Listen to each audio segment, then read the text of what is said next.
Back to Clean News UP. चलिए देखते हैं उत्तर प्रदेश की 25 फटाफट बड़ी खबरों को। इससे पहले आप न्यूज को कहां से देख रहे हैं हमें कमेंट में बताना बिल्कुल ना भूलें। साथ ही हमारे फेसबुक पेज को भी फॉलो करें। फेसबुक पेज का लिंक डिस्क्रिप्शन में दिया गया है। इस साल से खुलेंगे सरकारी सेवा के द्वार, सीएम योगी का शोधार्थियों को ऑफर। मुख्यमंत्री फेलोशिप के सभी 100 शोधार्थी अपने आकांक्षात्मक विकास खंडों में काम करने के साथ ग्रामीण विकास पर एक ग्रंथ लिखें ताकि लोग इसे करीब से जान सके। सरकार का ये फेलोशिप कार्यक्रम नए प्रयोग के रूप में उभर कर सामने आएगा। इसके लिए जो भी शोधार्थी 2-3 साल बाद शासकीय सेवा में आना चाहे, सरकार उन्हें वरीयता देगी क्योंकि उनके पास काम का एक अच्छा अनुभव हो चुका होगा। शोधार्थियों को आयु में छूट और अतिरिक्त वरीयता देकर सरकारी सेवा में मौका दिया जाएगा। यूपी बोर्ड परीक्षा 2023 टॉपर देने वाले स्कूल बनेंगे सबसे पहले एग्जाम सेंटर। उत्तर प्रदेश माध्यमिक शिक्षा विभाग ने यूपी बोर्ड 2023 की हाई स्कूल और इंटरमीडिएट परीक्षाओं की परीक्षा केंद्र निर्धारण नीति जारी कर दी है। इस बार भी जियो लोकेशन के जरिए केंद्रों का निर्धारण होगा। वहीं इस बार स्मार्ट क्लास के संचालित होने वर्ष 2022 की परीक्षा में जिला व राज्य स्तरीय टॉपर वाले स्कूल्स को मेरिट में ज्यादा अंक दिए जाएंगे।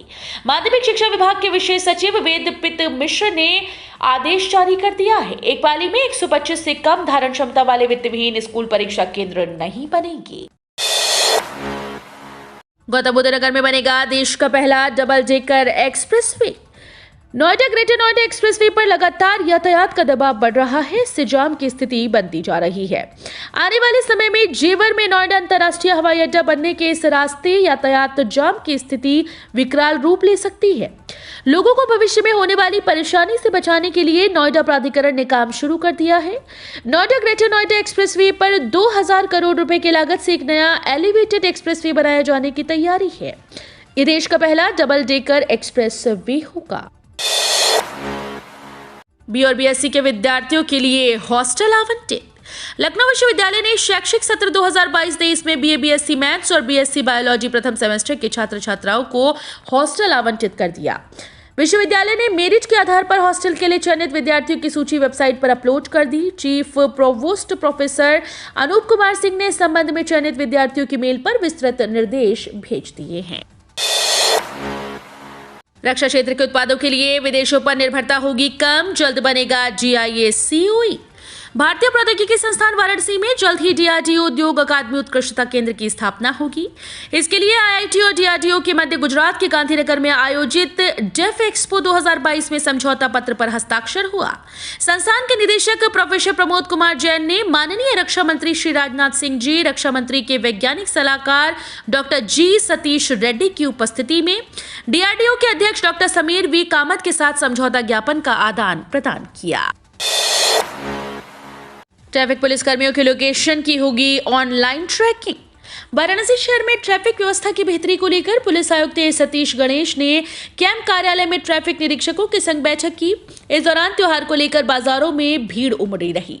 बाहरी वाहनों के दबाव और चौराहों पर यातायात नियंत्रण पर विस्तृत चर्चा की गई। पुलिस आयुक्त सतीश गणेश ने TITSI के लोकेशन को ऑनलाइन ट्रैकिंग के लिए GPS बेस्ड मोबाइल ऐप विकसित कर एक्टिवेट किए जाने के लिए ADCP ट्रैफिक को निर्देशित किया।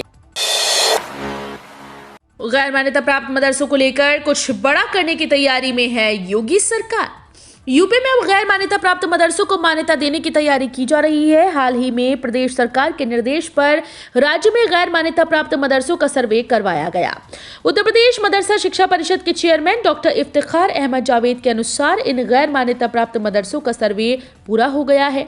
करीब 7500 मदरसे गैर मान्यता प्राप्त मिले हैं। चेयरमैन ने बताया कि 15 नवंबर तक शासन में सभी संबंधित आंकड़े अनुमोदित होने के बाद मदरसा शिक्षा परिषद की बैठक होगी, जिसमें इन गैर मान्यता प्राप्त मदरसों को मान्यता प्रदान करने के लिए मानक तय कर ऑनलाइन आवेदन आमंत्रित किए जाने की प्रक्रिया शुरू होगी।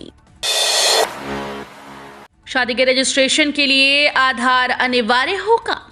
यूपी सरकार धोखाधड़ी कर शादी का पंजीकरण कराने पर रोक के लिए जल्दी आधार लगाना अनिवार्य करने जा रही है। उच्च स्तर पर इसको लेकर सहमति बन गई है और जल्द ही इस संबंध में स्टैंप और पंजीकरण विभाग संशोधन नीति जारी करने वाला है। उत्तर प्रदेश में विवाह पंजीकरण के लिए स्टैंप और पंजीकरण विभाग को अधिकृत किया गया। विभाग द्वारा इसके लिए ऑनलाइन व्यवस्था विकसित की गई है। यूपी में जिस समय इसकी नीति जारी की गई थी उस समय आधार की अनिवार्यता नहीं थी। आधार की अनिवार्यता न होने पर धोखाधड़ी की संभावना रहती है। धान बेचने के लिए बचाईदारों के नाम से नहीं करा सकते हैं रजिस्ट्रेशन। क्रय केंद्रों पर धान बेचने के लिए बटाईदारों के नाम से अब रजिस्ट्रेशन नहीं होगा। पंजीकरण मूल किसान के नाम से होगा और धनराशि का भुगतान भी मूल किसान के बैंक अकाउंट में ही किया जाएगा। शासन ने इसे क्रय नीति में शामिल करते हुए शासनादेश जारी कर दिया है।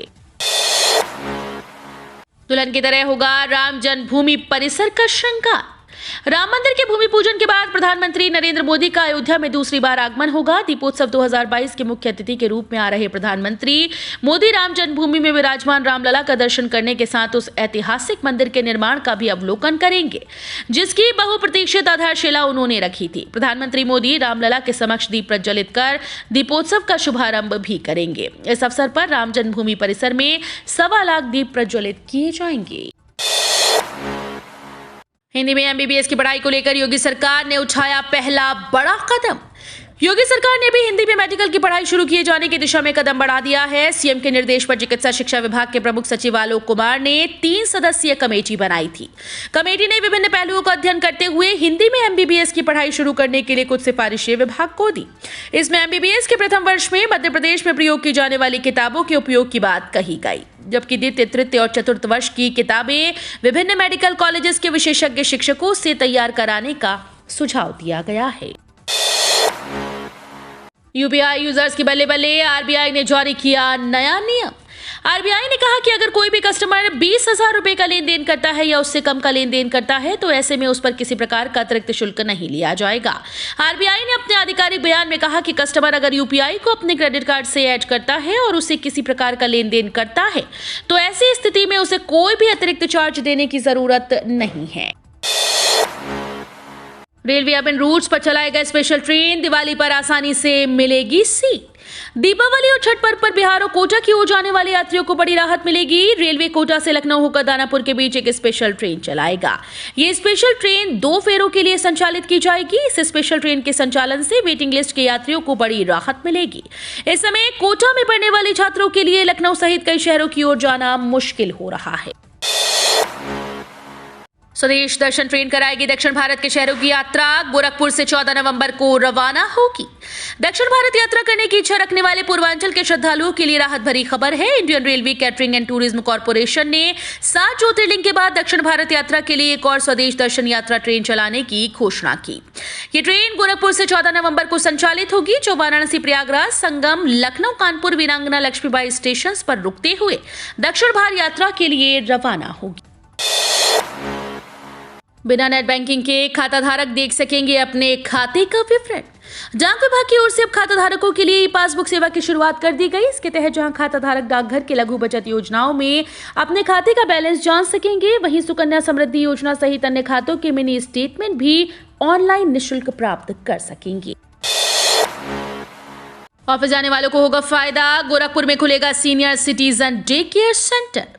गोरक्षनगरी में नगर निगम शहर के बुजुर्गों की सुविधा के लिए डे केयर सेंटर का निर्माण करेगा। सेंटर के लिए निगम ने जमीन की तलाश शुरू कर दी है। इस सेंटर की व्यवस्था बुजुर्ग संभालेंगे। सेंटर में मनोरंजन के साथ स्वास्थ्य का भी ध्यान रखा जाएगा। शासन के निर्देश पर नगर निगम डे केयर सेंटर बनाने की तैयारी में है। इस सेंटर पर मुख्य ध्यान उन बुजुर्गों पर रहेगा जिनके परिवार के सदस्य कामकाज के सिलसिले में बाहर चले गए और वे अकेले घर पर रह गए।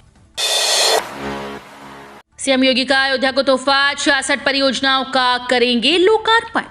अयोध्या में भव्यतम दीपोत्सव के बीच मुख्यमंत्री योगी आदित्यनाथ 66 परियोजनाओं का लोकार्पण करेंगे। इसमें नगर विकास, परिवहन, आवास व शहरी नियोजन, लोक निर्माण, पर्यटन, दुग्ध विकास से जुड़ी कई योजनाएं हैं। दीपोत्सव के बीच अयोध्या में बहेगी विकास की धारा। नगर विकास विभाग की ओर से पेयजल योजना के फेज 3 का लोकार्पण होगा। 5,456.62 लाख की लागत से इस योजना के जरिए नगर निगम क्षेत्र के लोगों को पीने का स्वच्छ पानी मुहैया कराया जाएगा। इन बच्चों को मुफ्त शिक्षा देगी योगी सरकार। उत्तर प्रदेश सरकार राज्य के सभी बच्चों के लिए मुफ्त शिक्षा योजना लेकर आई है। यूपी मुफ्त शिक्षा योजना के तहत जो माता पिता अपने वित्तीय बाधाओं के कारण बच्चों की शिक्षा को आगे बढ़ाने में समर्थ नहीं है, उन्हें मदद दी जाती है। राज्य में निरक्षरता की समस्या से निपटने के लिए उत्तर प्रदेश सरकार ने योजना चलाई, जिसके तहत 12वीं कक्षा तक के सभी बच्चों को निःशुल्क यानी फ्री में शिक्षा दी जाएगी। ये योजना आर्थिक रूप से अक्षम पृष्ठभूमि के बच्चों को मुफ्त और अनिवार्य शिक्षा प्रदान करेगी। शिक्षा व्यक्ति के जीवन को आकार देने का सबसे महत्वपूर्ण साधन है। अगर कोई छात्र अच्छी तरह से शिक्षित है तो वो किसी भी राज्य में रोजगार पा सकता है। बहुजन समाज पार्टी का 1 दिवसीय राज्य सम्मेलन आज। उत्तर प्रदेश में लोकसभा चुनाव 2024 में उतरने से पहले बहुजन समाज पार्टी निकाय चुनाव ने अपनी तैयारी परखेगी। बहुजन समाज पार्टी पहली बार निकाय चुनाव में अपने सिंबल पर प्रत्याशी उतारेगी। पार्टी ने काफी पहले से ही इसकी तैयारी शुरू कर दी। उत्तर प्रदेश की पूर्व मुख्यमंत्री मायावती शनिवार को अपनी पार्टी के निकाय चुनाव की तैयारी परखेंगे। बहुजन समाज पार्टी के मुखिया मायावती शनिवार को पार्टी के प्रदेश मुख्यालय में 1 दिवसीय सम्मेलन को संबोधित करेंगी। इस सम्मेलन में प्रदेश स्तर के कार्यकर्ता के साथ ही पार्टी के कोऑर्डिनेटर भी मौजूद रहेंगे। मैनपुरी में अखिलेश यादव को वॉकओवर नहीं देगी बीजेपी। भाजपा एक तरफ निकाय चुनाव की तैयारी में जुटी है तो दूसरी तरफ मुलायम सिंह यादव के निधन से रिक्त हुई मैनपुरी पर भी नजरें हैं। भाजपा इस सीट पर पूरी मजबूती से लड़ेगी। मैनपुरी में अखिलेश यादव को वॉकओवर नहीं दिया जाएगा। गुरुवार को देवरिया पहुंचे भाजपा प्रदेश अध्यक्ष भूपेंद्र चौधरी ने साफ किया कि मैनपुरी में होने वाले उपचुनाव को लेकर पार्टी गंभीर है। पार्टी विशेष रणनीति बनाकर पूरी तैयारी के साथ ये उपचुनाव लड़ेगी। सेविंग अकाउंट पर फिक्स डिपॉजिट से ज्यादा ब्याज। ऊपर दी तालिका में आपने देखा कि स्टेट बैंक ऑफ इंडिया समेत कई बड़े बैंक 6% से भी कम ब्याज फिक्स डिपॉजिट पर उपलब्ध कराते हैं, जिसमें टीडीएस अलग से कटेगा। कुल मिलाकर हाथ में आने वाले पैसे काफी कम होंगे। कल से आरबीएल बैंक ने अपने सेविंग अकाउंट पर ब्याज दरों में बदलाव किया है और ये ब्याज दरें सामान्य फिक्स डिपॉजिट से भी ज्यादा हैं। इसके साथ ही सेविंग अकाउंट पर मिलने वाला ब्याज आपके अकाउंट में रहता है, जिसकी वजह से अगले महीने पूरे पैसे पर आपको फिर से दोबारा ब्याज मिलने लग जाता है। राज्य सरकार ने कर्मचारियों को दिया बड़ा तोहफा, जीए में 9% की भारी वृद्धि। राज्य सरकार ने फिर से अपने 6-7 पे कमीशन कर्मचारियों को बड़ा तोहफा दिया है। दरअसल उनके महंगाई भत्ते में 9% की वृद्धि की घोषणा की गई। महंगाई भत्ते में वृद्धि को लेकर आदेश जारी कर दिए गए। वित्त विभाग के जारी आदेश के मुताबिक महंगाई भत्ते की दर 1 जुलाई 2022 से लागू की जाएगी। जारी आदेश के मुताबिक छठे वेतनमान वाले कर्मचारियों को 1 जुलाई से मूल वेतन का 212% हिस्सा डीए के रूप में उपलब्ध कराया जाएगा। बता दें कि इससे पहले उनके डीए 203% हैं, जिसमें 9% की वृद्धि के साथ ही उनके डीए को बढ़ाकर 212% किया जाएगा। लखनऊ में बढ़ा प्रदूषण, नोएडा कानपुर का भी बुरा हाल। मेरठ में पिछले कई दिनों से हवा की क्वालिटी खराब श्रेणी में रही। 2 दिन पहले प्रदेश का सबसे ज्यादा और देश का दूसरे नंबर का सबसे प्रदूषित शहर बन गया। शुक्रवार की सुबह नोएडा में हवा का प्रदूषण खतरनाक स्थिति में पहुंचा मिला। नोएडा में यही हाल शाम को भी रहा। सुबह 6 बजे नोएडा के सेक्टर 116 में AQI 307 दर्ज किया गया, जो शाम होते होते 302 तक रह गया। गाजियाबाद में भी वायु प्रदूषण की स्थिति चिंताजनक रही। कानपुर के 8 क्षेत्रों के हैंडपंप के पानी में यूरेनियम की पुष्टि। शहर के 8 क्षेत्रों के हैंडपंप के पानी में खतरनाक यूरेनियम की मात्रा मानक से ज्यादा पाई गई। अब शहर के हर क्षेत्र में पानी की जांच कराई जाएगी। वहीं जिलाधिकारी विशाख जी के आदेश चकेरी, कल्याणपुर और काकादेव में हैंडपंपों को बंद किया गया। इन क्षेत्रों में नगर निगम को टैंकर से पानी की आपूर्ति कराने के आदेश दिए गए हैं। दीपावली से छठ के मध्य रोडवेज चलाएगा 650 बसेस। दीपावली और छठ महापर्व के मध्य परिवहन निगम गोरखपुर परिक्षेत्र से 650 अतिरिक्त बसें चलाएगा। इन बसों का संचालन 31 अक्टूबर तक दिल्ली, कानपुर, लखनऊ, वाराणसी और प्रयागराज के साथ आसपास के जिलों के लिए किया जाएगा। परिवहन निगम के क्षेत्रीय प्रबंधक प्रमोद कुमार तिवारी ने बताया कि गोरखपुर परिक्षेत्र में गोरखपुर, राप्ती नगर, देवरिया, बस्ती, सिद्धार्थनगर, निचलौल, सोनौली, पडरौना डिपो शामिल हैं। तो ये थी आज की 25 फटाफट बड़ी खबरें। अगर आपको न्यूज पसंद आई हो तो वीडियो को लाइक और शेयर जरूर करें। धन्यवाद।